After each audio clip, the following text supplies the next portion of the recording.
Oh, that's not that much. Oh, so you did understand what I just said then. That has got to be the nerdiest joke I have ever made in a video.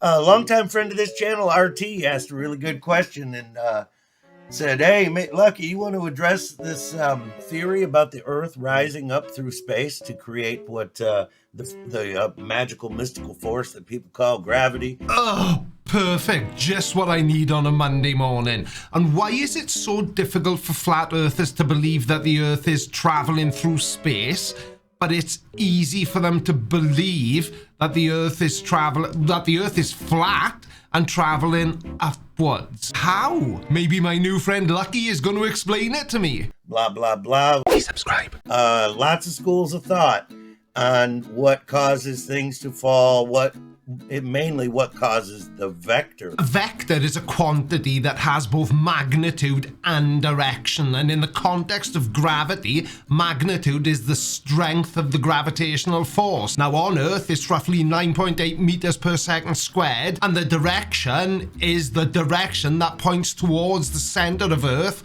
or whatever other massive body is creating the gravity. So when we talk about the gravitational vector, we're describing how strong gravity is and the direction it pulls objects, which is towards the center of the Earth. So if flat earthers were ever to stop, think and pull their heads out of their own asses, they would realize that it is completely impossible for the Earth to be flat, because that just isn't how gravity works. Now I am of a far more simplistic line of thinking. Yes, we know, because you're a flat earther. I think that a lot of people are beating their head against a wall, looking for an imaginative fairy tale force. Now, far be it from me to pull somebody up on their pronunciation of a word or using the complete wrong word, but imaginative means that somebody is creative and inventive. Are you saying that that's what gravity is?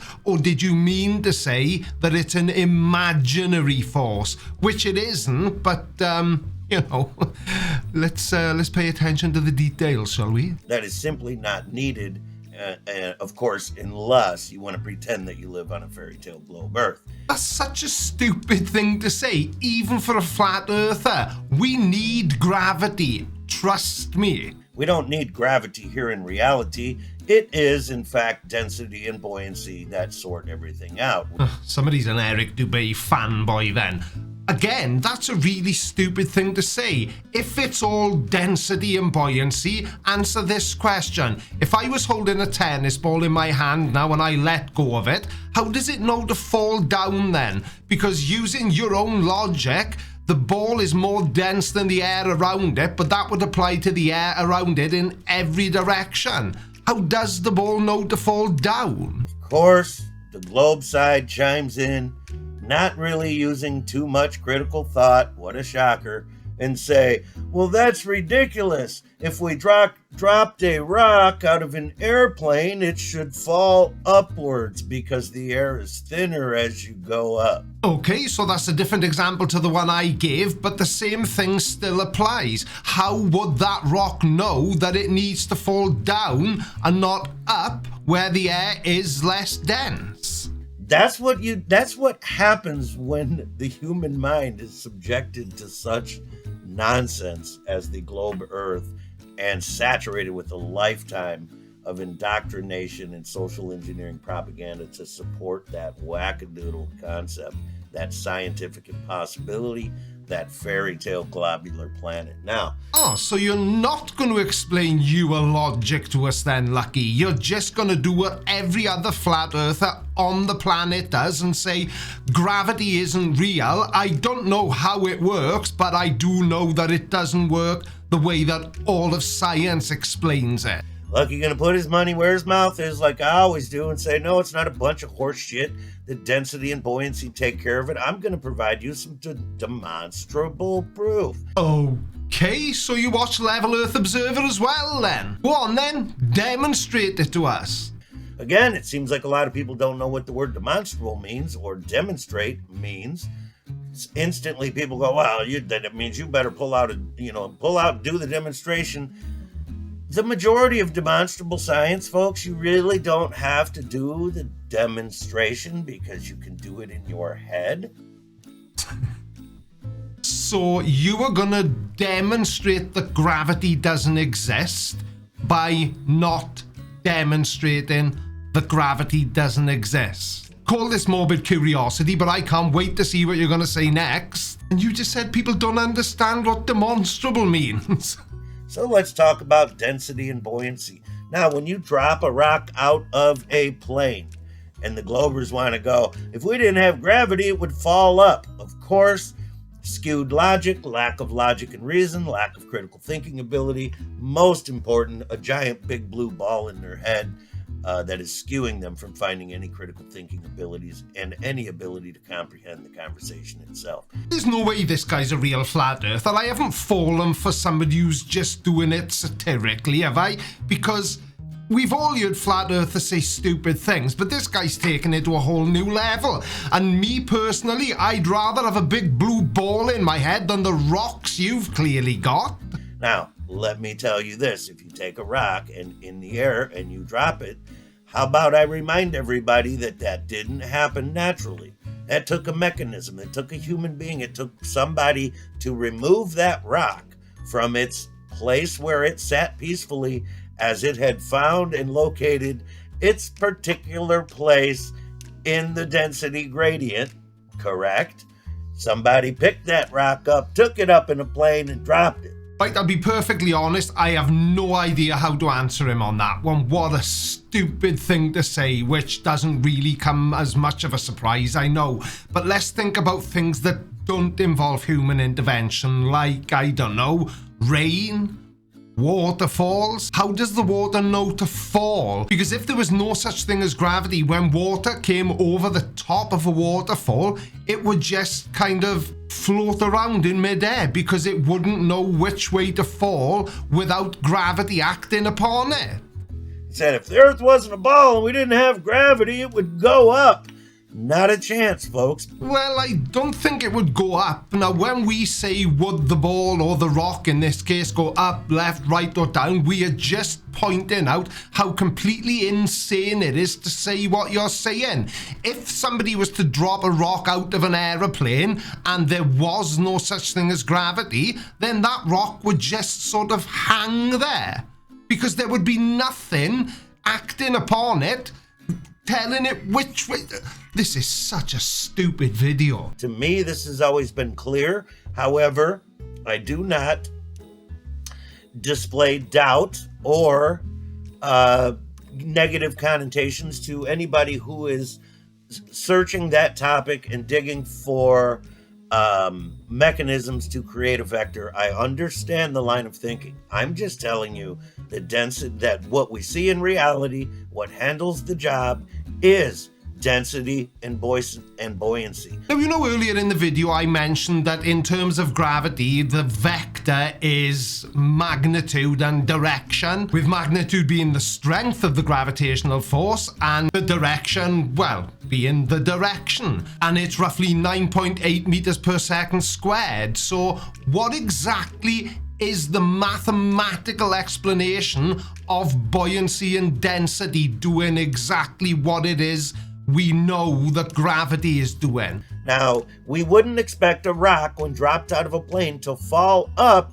because it has no supportive medium already. What did you do when you sat down to record this video? Sit there and think, I wonder how many completely insane things I can say in one YouTube video. The rock falls because gravity is pulling it down. Not because it's feeling lonely or abandoned because it hasn't got a supportive medium. What the hell is a supportive medium anyway? Is it a tarot card reader that likes giving hugs? Now, if you dropped that rock into a medium that was more dense than that rock, you would then discover that what I'm saying is correct. To give you a demonstrable example of density and buoyancy providing and determining a vector, let's do this.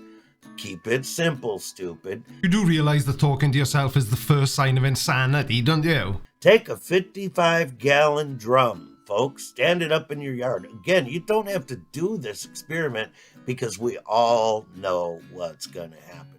Have your child blow up a balloon. Tie it nice and tight so it holds the air. Drop it into the 55-gallon barrel. What happens to the balloon? It goes directly to the bottom. What are we witnessing there? A form of entropy. Entropy is just lack of order and predictability. And what, you don't think it was predictable that a balloon would drop? Well, I've got a news flash for you, pal. All you were witnessing is gravity.